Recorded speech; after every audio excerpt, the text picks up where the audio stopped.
And pull in. Hello, hello. Yeah.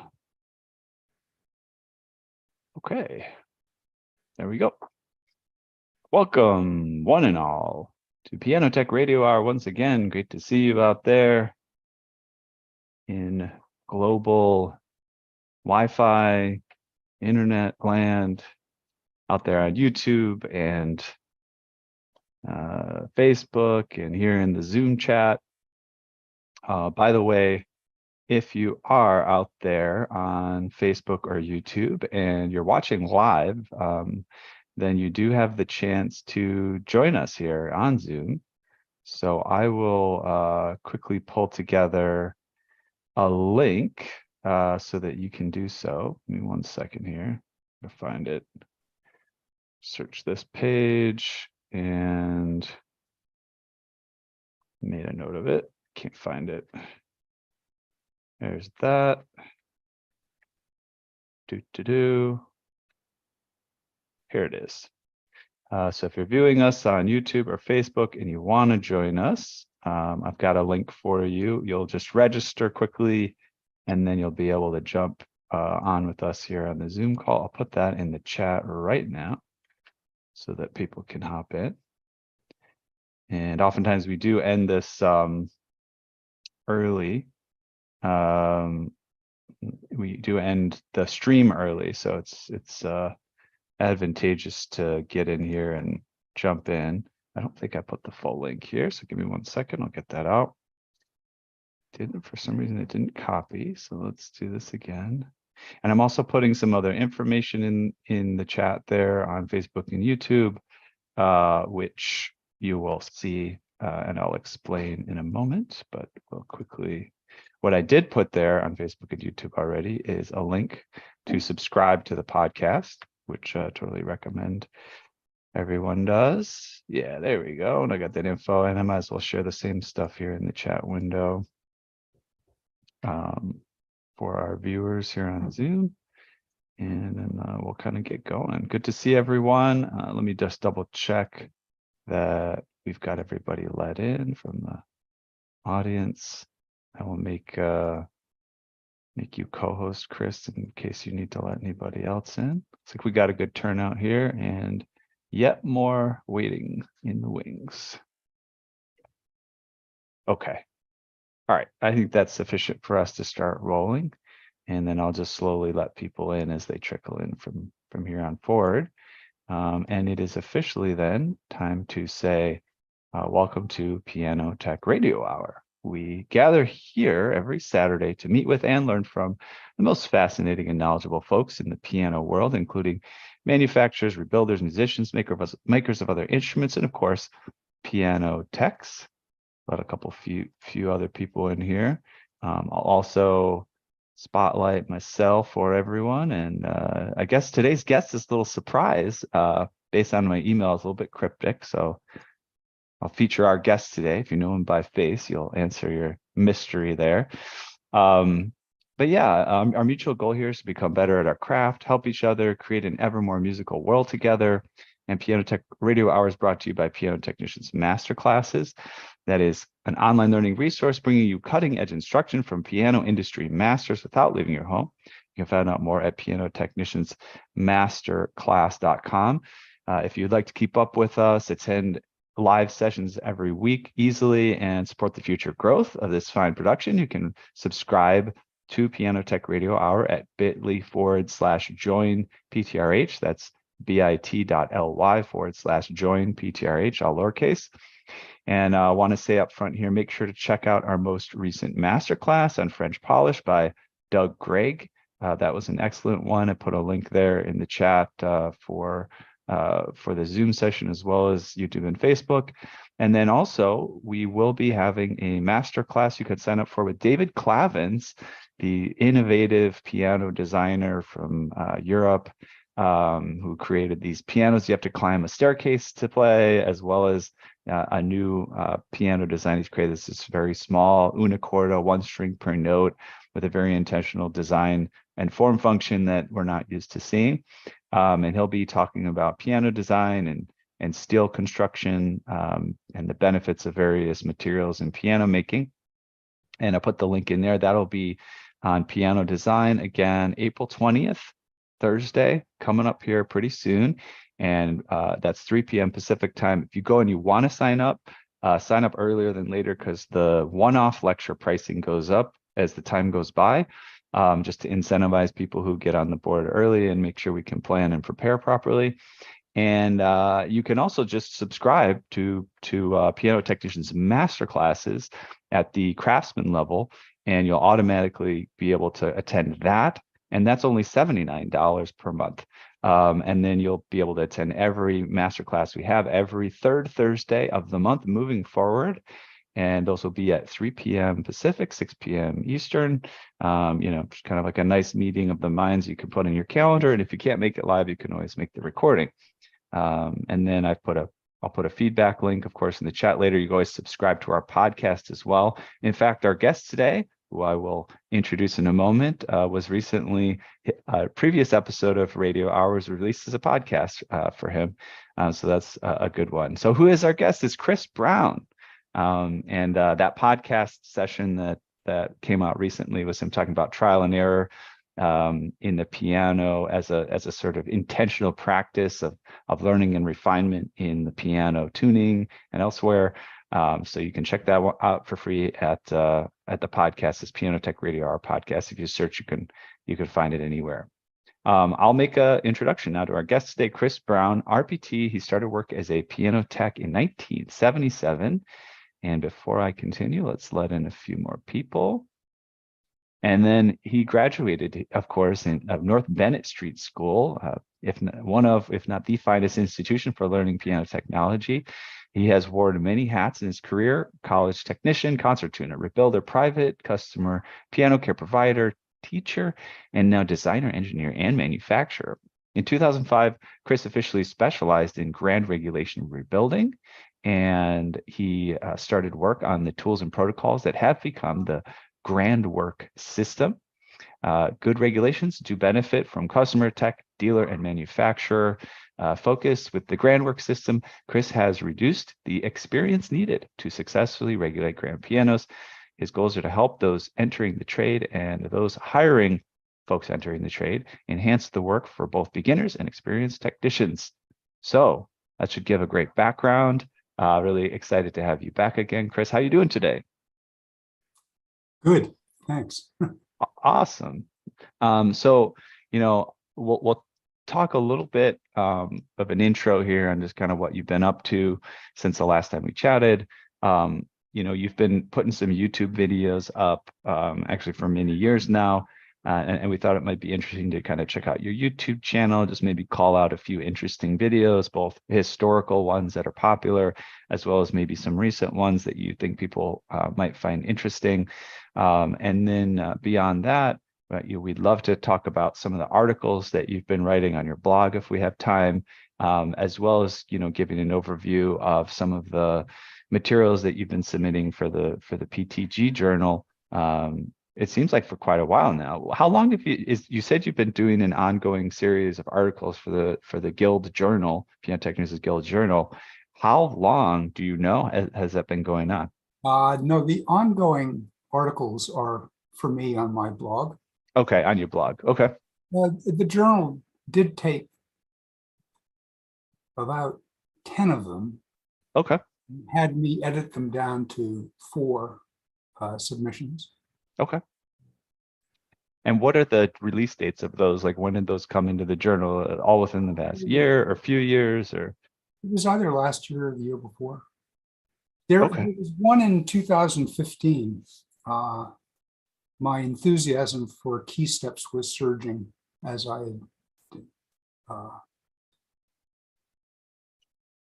had all kinds of notions of how to use them. And recently, my colleague,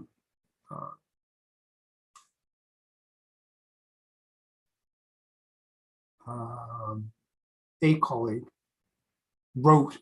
quoted me on one of the uses I do not use them for. That's funny. Sorry, I went down a wormhole there. So It's the same with the videos. I did not land fully formed on this planet, and I continue to learn. And so my more recent But version. you did clearly you did land on this planet from some other planet because you're a very Oh, unique well, maybe. type of alien being with super skills. But yeah, okay, go ahead.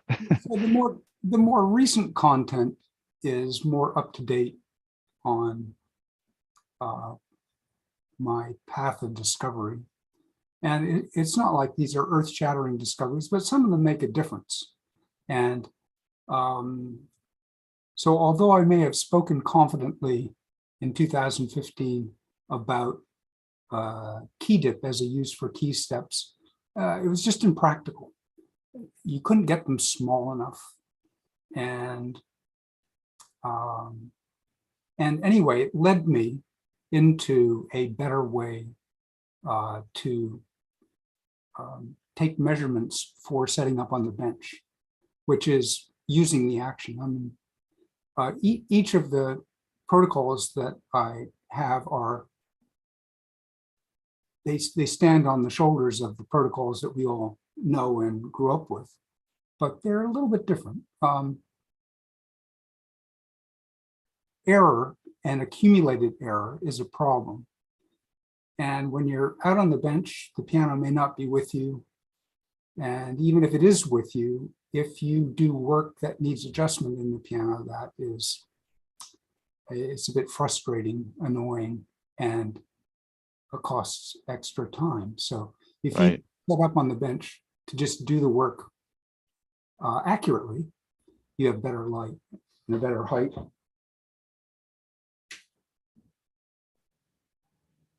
I will oh, look at that.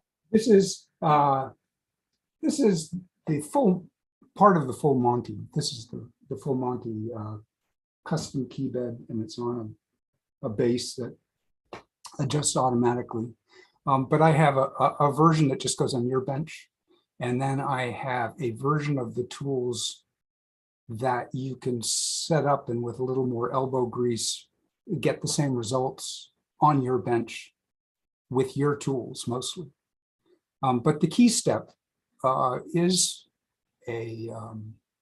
sort of the key to it. This is what it looks like.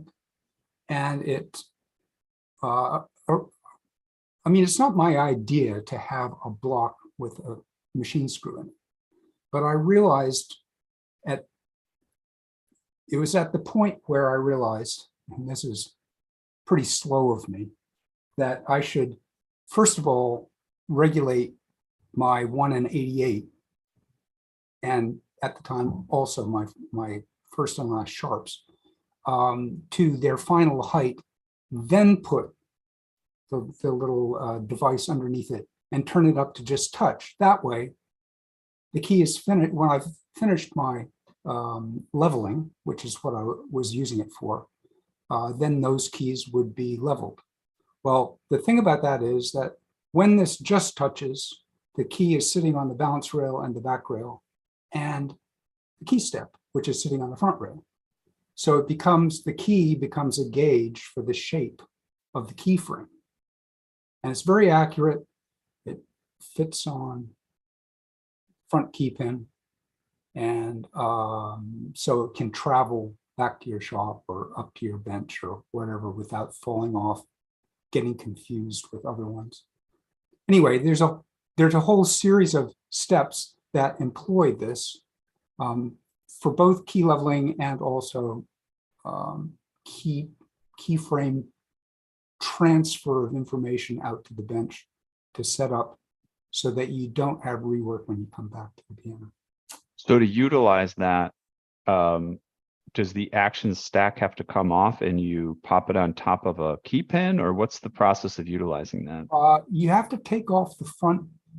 You need to have the shipping rail off, so that and the action free of the cavity. So you can lift 1 and 88 high enough to get the punchings off and put the key step on. And now, one of And the, what that does is give you a standardized key height, or what is it? I'm still gathering the function of it. Yeah. you take the key height that is there Hmm. and you measure it physically with the key step. So you turn Hmm. up or down its machine screws so that it just touches the underside of the key, Hmm. sitting on the front rail of the keyframe With the punchings off, right? Of with the punching. course. Yeah.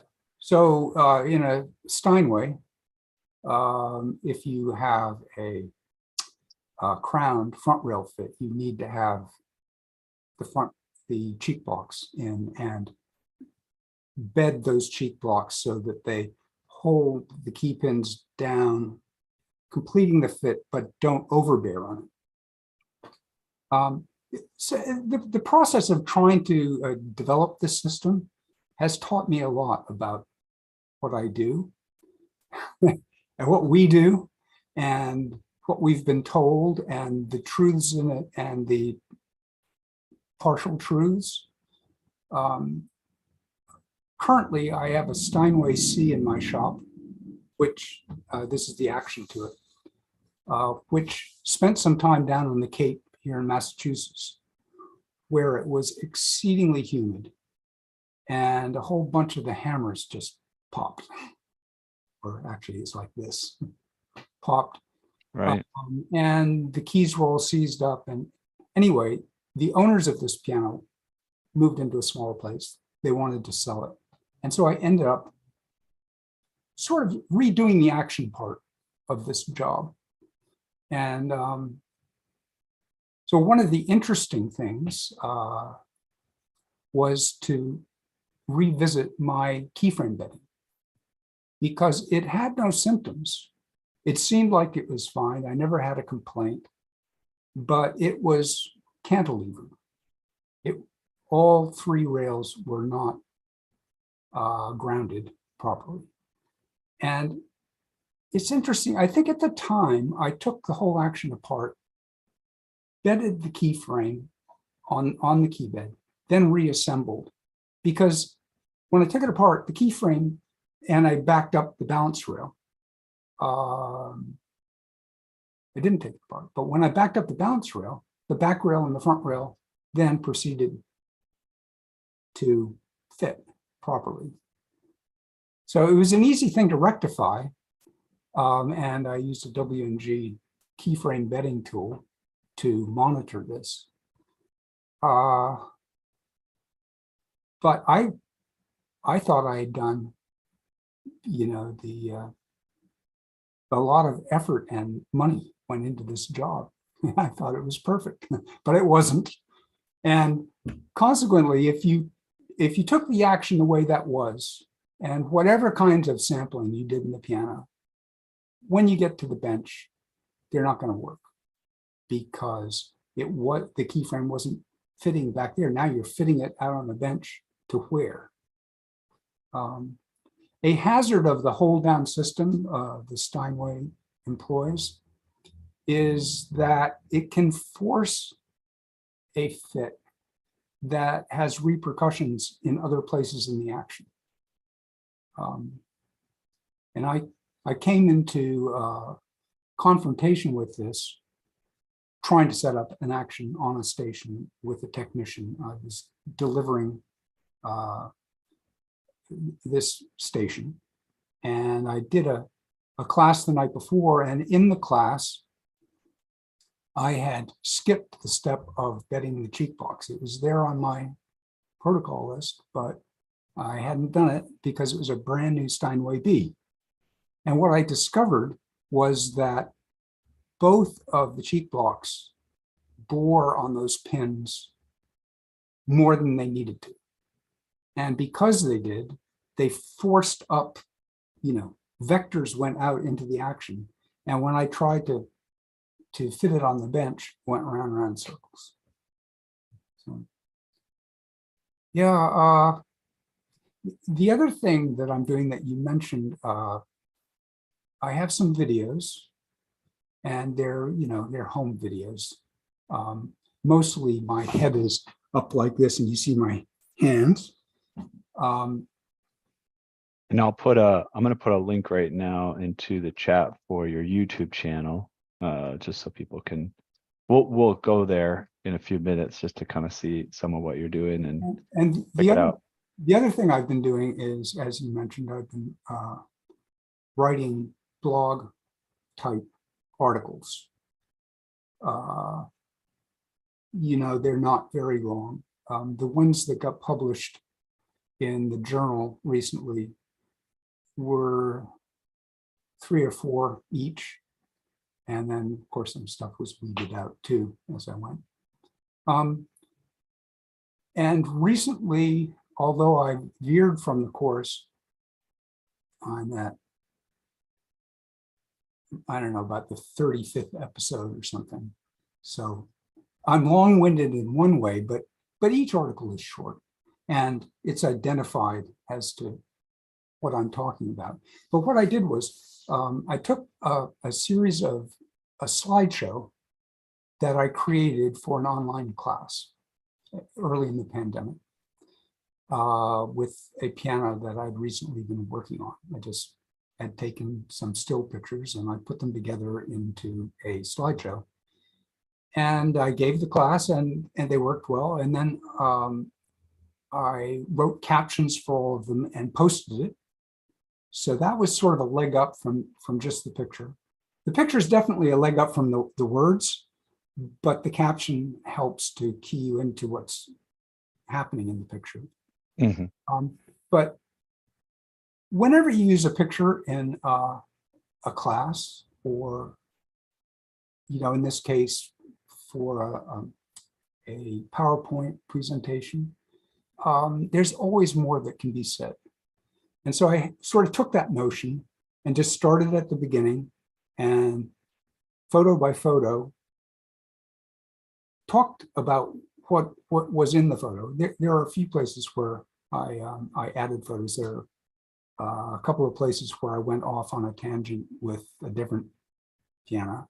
Recently, in fact, I've done that.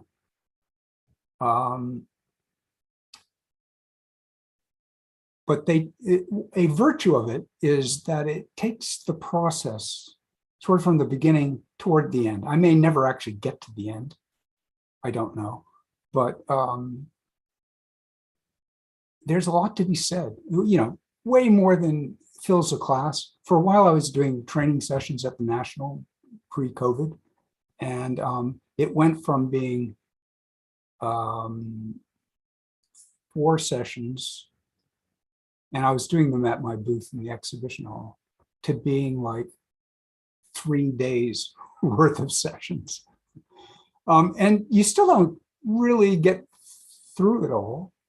But anyway, writing the articles is a learning experience because you've got to take these things that we know or think we know and use words to describe them. And words are slippery anyway. And try and not misrepresent or confuse. And in that process, I've got to pin myself down. What do I mean? What am I talking about? What is the name for this thing? And so.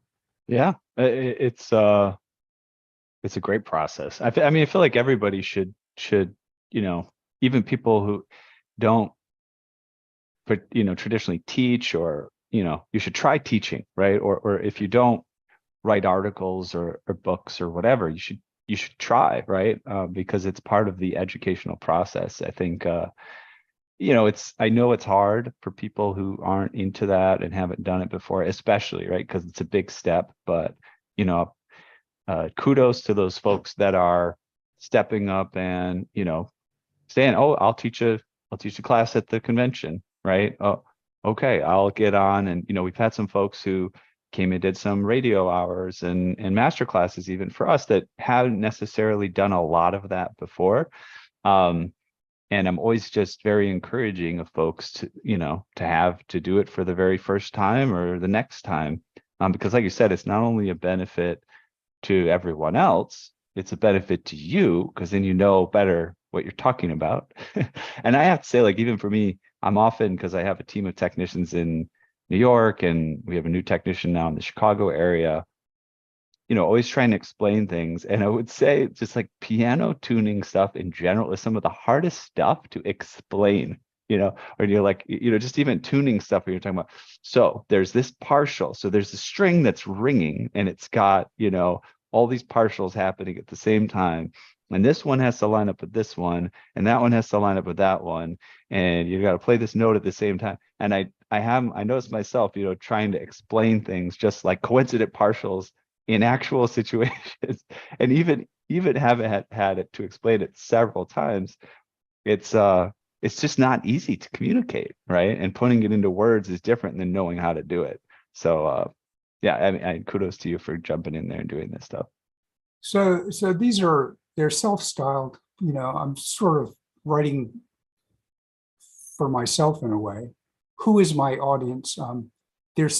Certainly there's stuff for beginners, because I'm explaining, I'm going through and listing, tipping my hat to a lot of things that we all have done over and over. But along the way, I think there's something for everybody. I'm teaching myself. I'm, fairly experienced. So, hopefully they're enjoyable to read as well. Yeah, I will take a minute here and bring up the channel, which I did link to in the chat, of both. I'll wait for this ad to run on my computer, which is always annoying when you're doing this. But I shared links to your blog articles, both here in the Zoom chat as well as on Facebook, YouTube, so people can check those out. I also shared a link to the actual YouTube channel of yourself, so people can click on that and check that out. And then I think what I'll do right now, just make sure I get the right window open for sharing. Just give me 1 second on that. I'll share screen. We'll check out just the channel itself and kind of peruse the videos and talk about what may be the most interesting, kind of give people an overview of your thought process on this stuff. And so are you able to see, is everyone able to see my screen here? Just let me know, Chris. Can you see it? Yes. Yeah. Okay, cool. And can you hear me okay? My little Yes. microphone icon is making it look like there's no sound coming through, but I don't think that's true. All right, so here I am on your channel, youtube.com/@ Chris Brown RPT. And I don't know if I can. By the way, the picture that you see at the top, I should really change, but you notice how our damper's not there? This goes, yeah, right here. goes back to previous versions of my system for taking samples. And the current system, if you don't have friction, you do the whole thing fully assembled and it's very fast. Back then, I was doing samples, and I was doing samples of dip that required three, the keys on either side of the dip to be accurate enough to take the dip sample. Now, anyways, it's an odd picture. And there's shop dust all over everything too. But there's a playlist, and the most current playlist is, I think it's called Baby Grand Regulating. And okay, let me admit a couple people that just showed up here. Sorry for that. Admit. Okay, and then yeah, just if people aren't familiar with YouTube, right? You can just go to the videos link. I'll go to your playlist link there in a minute, and it'll show the most recent. If you look on the latest tab, you can also look at the popular tab. We were looking at this, Chris and I, earlier. We noticed the most popular ones are somewhat older, and probably because they've had more time to accrue views. And then, of course, you can check out the playlists. Yeah, was there a particular playlist you wanted to feature here? well, the Baby Grand Regulating is the most recent, and it has it has a virtue of being more current on the one hand, and the videos are all approximately 5 minutes in length. So Okay. they're more digestible.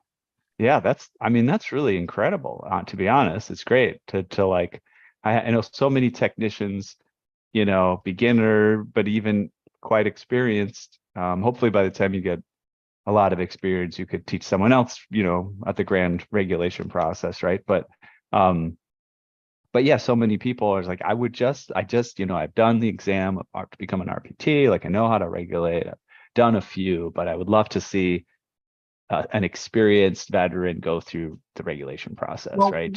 Yeah. one of the interesting things about this series, I do veer off onto a couple of other pianos, but pianos are individuals, and the pianos we meet in the field are often not showroom quality pianos. They are what they are, and they have the problems that they have.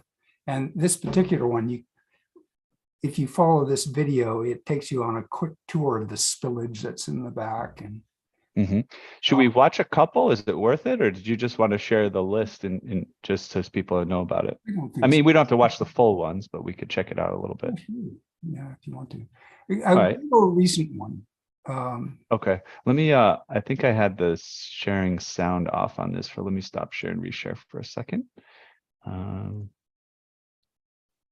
And then we'll go there. All right. All right, so we should be sharing sound now, and then like go to like 33 here, or Yeah, there's something up in that. all right, let's check out the most recent one. We'll get the sound up. Next step is I'm going to do final level. And before I do that, notice this is just on a bench. It could be your bench. Go through and settle. The action is fixed in position, side to side and front to back. Less. And it stabilizes things. Okay.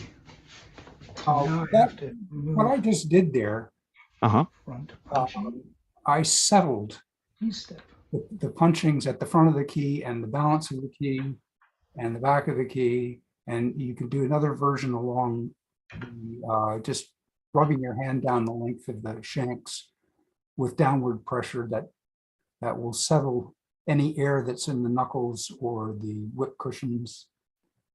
It only takes, less than a minute to do. And if you do it as you go, then you end up with quite a stable result at the end. Key covering job is that some of them are a little hard to resolve. And here you're just spacing the keys, right? Or yeah, I'm squaring them. Oh, okay, squaring them, yeah. And they are not in great shape. So, and it had a terrible key covering job on it. Yeah, what is this from some sort of sanding from the key cover? That's just what I inherited. Yeah. I mean, that's one of the interesting things of being a piano technician is your exploration of the world of what people think and what they do. Right. Yeah, well, there's plenty. Well, I mean, that's part of the impetus of sharing, through the master classes and trying to curate the content as well. Because, I think a big reason people have all these different ways that they do things is because they didn't have anybody to show them how to do it, right? They just had to what I'm figure doing it out. Is I'm adjusting the jack position by samples and a straight edge. And arguably that makes your regulation more consistent, and it's certainly easier and faster to do as well. Geometrically, it's more consistent. So let's go back to that and pause it here. So what exactly, let's see here. The jack positions. So how is this straight edge? What is the straight edge doing right now? It's putting pressure. Yeah, tell me what's going on. Well, it's lining up with the samples that I adjusted by eye and by hand at either end of each section. And you're talking about jack position within the repetition window there? Is Yeah. that, With my right hand, I manipulate the tool to adjust the ones that are one way or the other. And I make them okay, a straight line. So, you can go from knuckle to knuckle, but the knuckles aren't perfect. And, how they sit on the rail may not be perfect. But if you have those jacks all on the line, that simplifies the geometry that's being translated from the key through the hammer. got it. Go back further. I mean, since we're here, we might as well talk about some real stuff. Back. Oh, well, okay, look at this picture. You see the little light there? That's a little Larry. I make these things that go on the end of them that it can stand up with vertically like that or horizontally. It's a very useful little light. And You said it's a little layer? LIL, Lil Larry, is Okay. what the manufacturer calls it. That's a brand of flashlight or of light? Yeah. Oh, cool. So in the foreground, you see W&G regulating tools. You see my key steps, and you see, do you see these, the key? The weights? The weights, yeah. Yeah. Those are pairing weights and down weights. Up weights and pairing weights. So I think a minimum of 20 grams up weight, that is the weight that a key will lift at the front with just its the weight of the hammer and so forth. 20 grams is a healthy minimum so that you don't get into repetition problems. And if it goes below that, it's worth taking out a lead at the front of the key or doing something. But when you weigh off, of course, you want to set it to what you want it to be. And I have increments from 20 to 25 grams, 25 grams up weight in the high treble. And then pairing weights, there are two ways to use those. One is the balance weight system from David Stanwood. Balance weight is the weight that you put at the end of the key. Say there were no friction and the key were balancing, neither end of the key is touching down. With this weight on the front of the key, it would stay there, ideally. Of course, you do have friction, and the more friction you have, the more that's obscured, which is why the up weight and down weight system of measuring is very useful. Because what happens is those have a speed to them. And if you're, what you do is you put the up weight on the key, press the key, and the key will lift that. Then you take the pairing weight and put it on the up weight. And the pairing weight plus the up weight equals the down weight. So the first pair that you see there are probably 34 grams and 20 grams. And you add them together, so that gives you a 54 gram down weight and a 20 gram up weight. And as you go up, maintaining, that's a balance weight of 37 grams. 37 grams at the front of the key, it will stay where it is. You match the speeds of the up weight and the down weight. And if that pair of speeds on a particular key is slower than its neighbors, there is more friction in that system than the neighbors. So it's very useful in troubleshooting friction and helping to get it even, which really makes a lot of difference to the playability. So as you go up that row of pairs, the next pair would be 32 grams over 21 up weight and 32 grams pairing weight. That combination of will render the same balance weight of 37. So there's kind of also the balance weight 37 is halfway between the up weight and the down weight. Now, the other way you can use these weights is to have all the down weights be the same. And that is a style that many pianos employ. And so instead of changing the increments of pairing weight by 2 grams each, as you change your up weights by 1 gram going up, the pairing weights go down by 2 grams. If you change that by 1 gram each, your up weight goes up a gram, your pairing weight goes down a gram, and the down weight stays in the same place. So it's very matter of fact, and because they're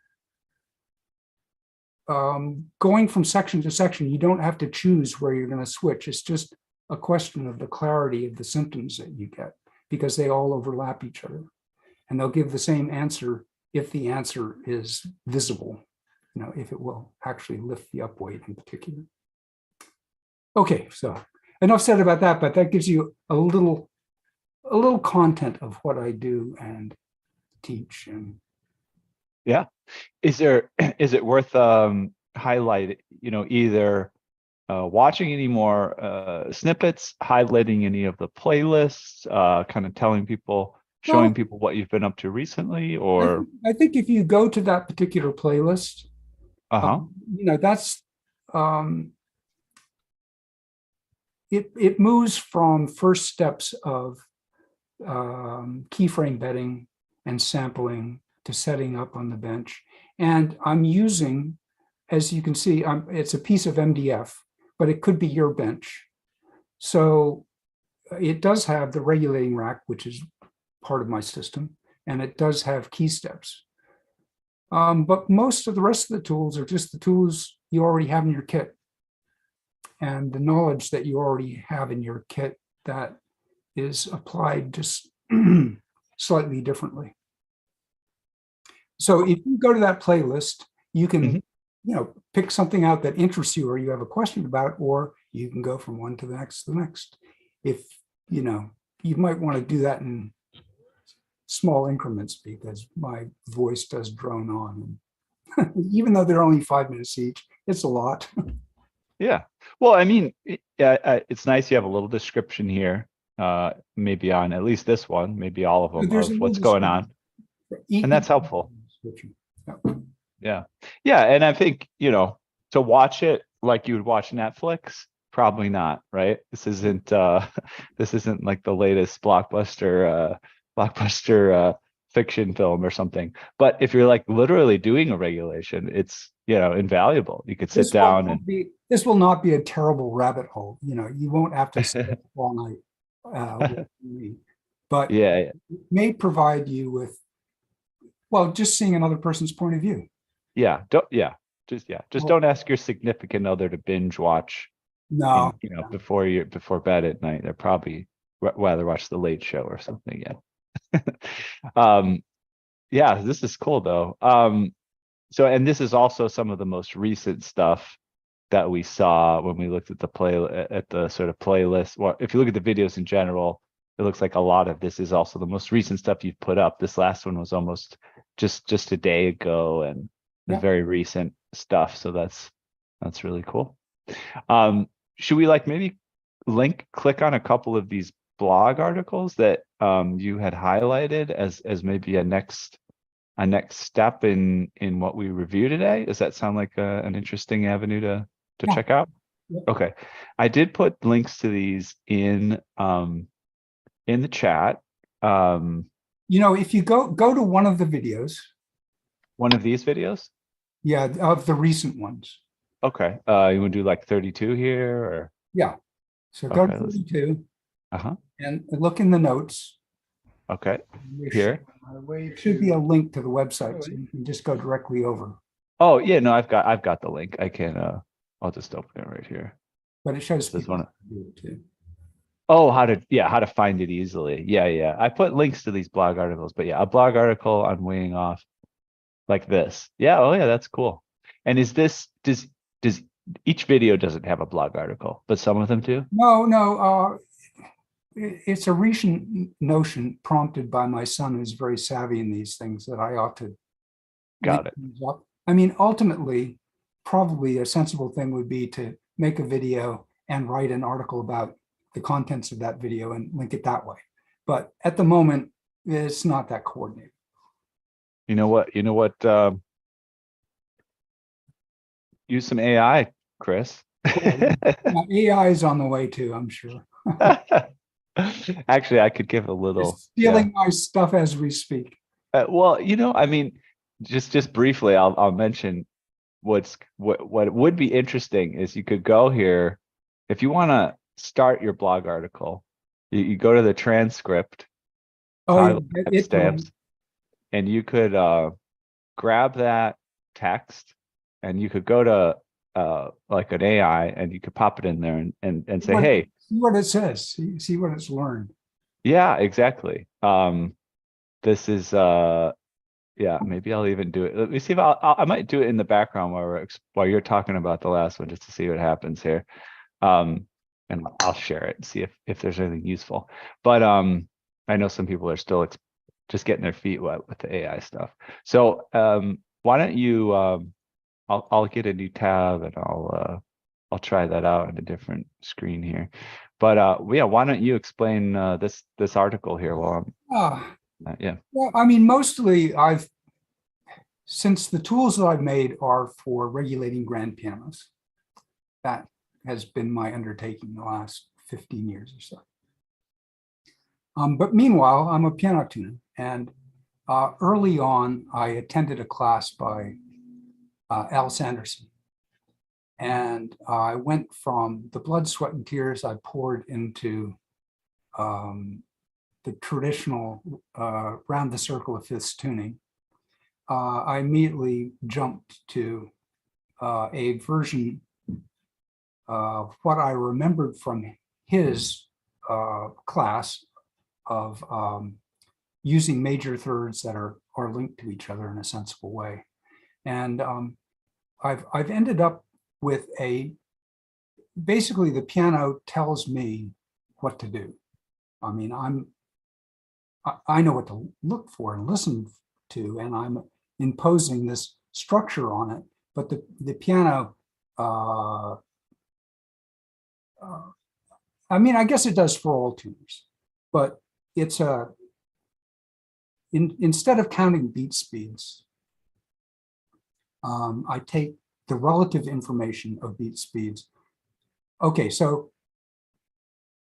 if you take A and go down an octave to the next A, and you go down 2 octaves to two A's below A440, and you fill in the major thirds from the lower A to the middle A, and you compare their beat speeds to each other, they should be approximately 4:5. That's a little bit of a complicated relationship, but actually, if you just take those 3 major thirds and have them speed up, when you go to the major third in the next octave up, so you've got A now, A, C sharp, F, and A, and you go to that next C sharp, and you try and fit that into the pattern with a good octave from the C sharp below it, it will force you to correct.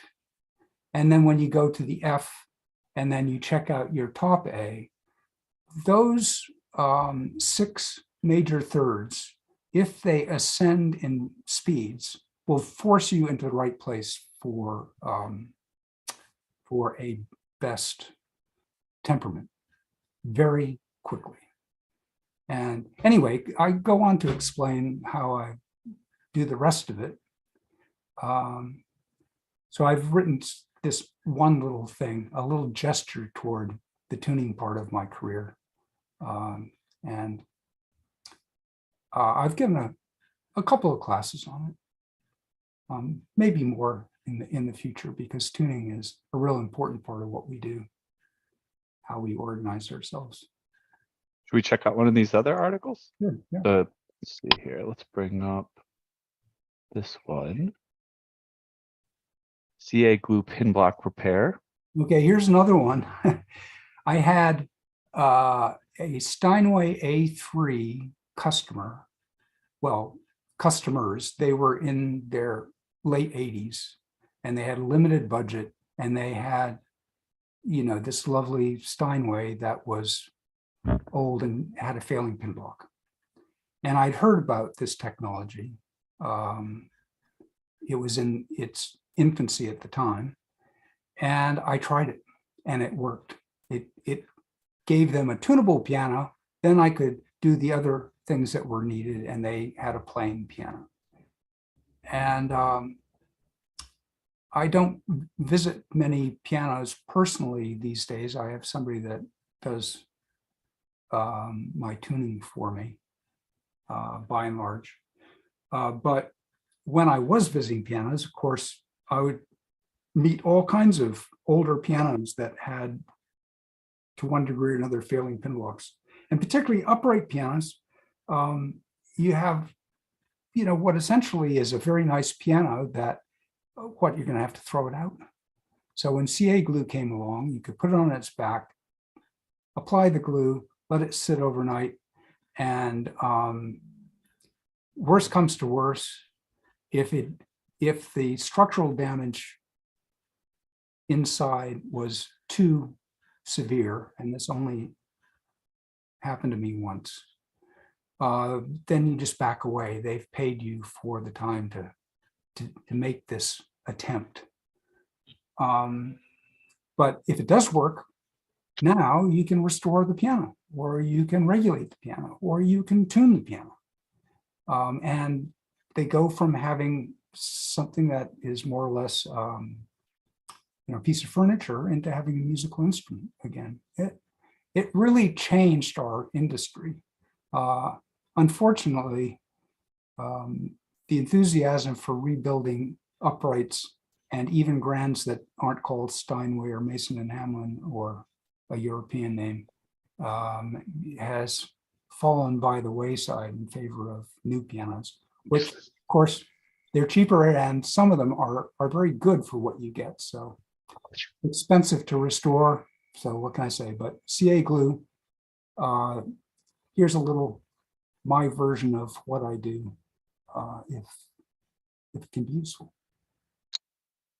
Very cool. Should we check out the next one? Okay. All right. Let me 1 second here. All right. Get to the links, and then we'll wrap up here pretty soon because we're almost out of time. But I think we could probably check one more. Let me see here. Where do we have that?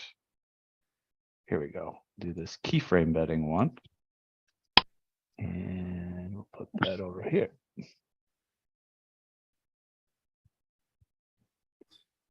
Okay, there actually there are 3 articles on this. This is tucked in episode 29 of the KS stands for something like key steps to grand regulation, which was my slideshow. But this is a Mason A, which I was working on more recently, and presented certain problems that weren't in the previous one. So it was kind of an interesting diversion. And I actually ended up revisiting keyframe betting in 3 episodes. The first one is about the stiff keyframe like Mason or a Steinway. Second one is about flexible keyframes, the Asian approach as a generality, in which the balance rail will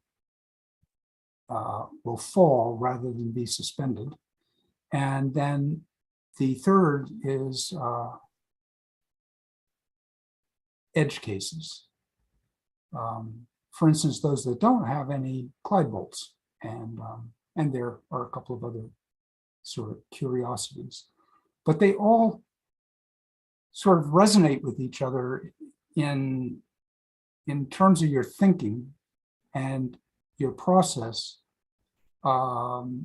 so that understanding the one can help you understand the others better. And in fact, it has changed my process a little bit, the order of operations certainly from the one I originally was taught, the Steinway order of operations. Really, you can go in any order. It's like you can tune a piano from any string, but for practical reasons, going in a specific order has efficiencies that are, it's worth honing that order. And so anyway, these articles elucidate that a bit. Awesome. Thank you for sharing these. And I'm sure this gives people a lot more to kind of go down the rabbit hole and learn things. And it's always appreciated. Like I said, for your own sake and for our sake, right? To kind of advance knowledge and share these things. Briefly before we wrap up and roll out, I did take the transcript of that video and I put it into an AI, and it took a little bit of cajoling. I had to kind of modify it a couple of times, but I think it's not bad. Here, listen. Oh shoot, where did I put that? Where's that window? We got in this video. I fed it a little bio of you because at first it was just saying the presenter does this, the presenter does that. Okay, it says, in this video, Chris Brown RPT demonstrates how he marks and installs key weights in a piano. He shows how he achieves balance by using key weights and adjusting them accordingly. Chris also explains the importance of marking the correct side of the key and demonstrates how he installs the key weights using flexible CA glue. Through his detailed explanation and demonstration, Chris showcases his expertise in piano regulation and rebuilding. The video is a great resource for piano technicians, enthusiasts, and anyone interested in the inner workings of a grand piano. So what it fails to tell you is that I'm putting in copper key weights, not lead. Yeah. Further, it does have more in that's the introduction. It may have more, but this might be of interest to the technicians that because the copper that I can get in a suitable size is just too hard to swedge. To come up with another solution, or David Stanwood has some copper that he shares with the people that do his system that is softer, I think, and he's threatened to send me a sample, but I haven't seen it yet. But anyway, there is a flexible CA glue that is designed for disparate materials, and the installation is much easier and much faster than swedging anyway. I know David has really been exploring that methodology. What's up? Thanks to AI for crediting me. Yeah, well, I had to give it your bio for it to do that. What's that? Yeah, you had to prompt it. I had to do that, unfortunately. But well, once I gave it that, it was interesting. It spoke very, very flatteringly of you. Well, feel free, anybody, to call or email or text me if you want to chat, or if you have a question, or if I can help you, or if I can unconfuse you on one of the things that I've said today. That's very generous. Or and read or see in my videos. And I'll have to back you up on that. Chris is very generous with his time and his knowledge, so we appreciate that. And I'll also put some text in the Facebook, YouTube chat right now for people who want to follow up on anything. Yeah, go ahead. Yeah, just a final note that I'll be teaching at the National this summer. I have 3 classes. One of them is for novices on key leveling, of all things. Yes, that's awesome. And Bruce is asking for a web address. You're asking for a web address for Chris's website? It's grandwork, no S, dot, no, Yeah, it is grandwork.tools, right? Grandwork.tools. Yeah, grandwork.tools. Yeah, and also I linked to a couple articles on there in our chat here, but let me add it to our chat and the chat on Facebook and YouTube. We got grandwork.tools. I'll make it a clickable link in Zoom as well. There you go. Cool. Well, great. And we fit in a lot in the last five minutes there. We only went over a minute or two. Anything else before I wrap it up and do our outro here, Chris? Thank you for having me. Of course, yeah. Thank you. All right. So yeah, for everybody that joined us today, thank you so much. We've reached the end of another musical journey here at Piano Tech Radio Hour. Of course, thanks again to Chris for joining us today. As always, we're brought to you by Piano Technicians Masterclasses, cutting edge instruction from piano industry masters without leaving your home. If you just joined us today by signing up for the session individually, you can make your life more easy and convenient. You could subscribe to PTRH at just $16 a month. You'll get the recording of today's session in our member area, as well as automatic registration for each week's new session. You could sign up at bit.ly/PTRH. Oh, thank you for the compliment on my shirt. Triangle Piano Services. Actually, I was inspired by partly by one of our radio hour guests. I'm forgetting Nick Gravagna, actually. He has a number of very fun kind of Hawaiian style shirts. I need some of those. But yeah, so if you subscribe to PTRH, that's great. It also helps us make the show bigger and better as we move forward here. It's bit.ly/PTRH. And then also I've highlighted in the chat a couple more things. We did just have a French polish masterclass with Doug Gregg. If you want to check that out, it was highly recommended. Basically you can do so much to make a piano look like it's been fully refinished, but you could do it in the client's home with inexpensive materials and not that much time. Pretty cool stuff. And so I put the masterclass link for that. That's over, but you can purchase a recording or subscribe as a craftsman level, and you could see that and other lectures from the past.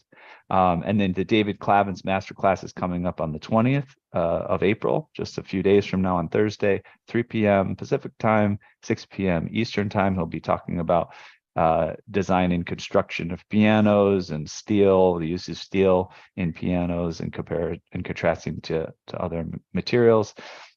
And then I put a feedback link in the chat as well. And also make sure you subscribe to our podcast. That's pianotechradio.com.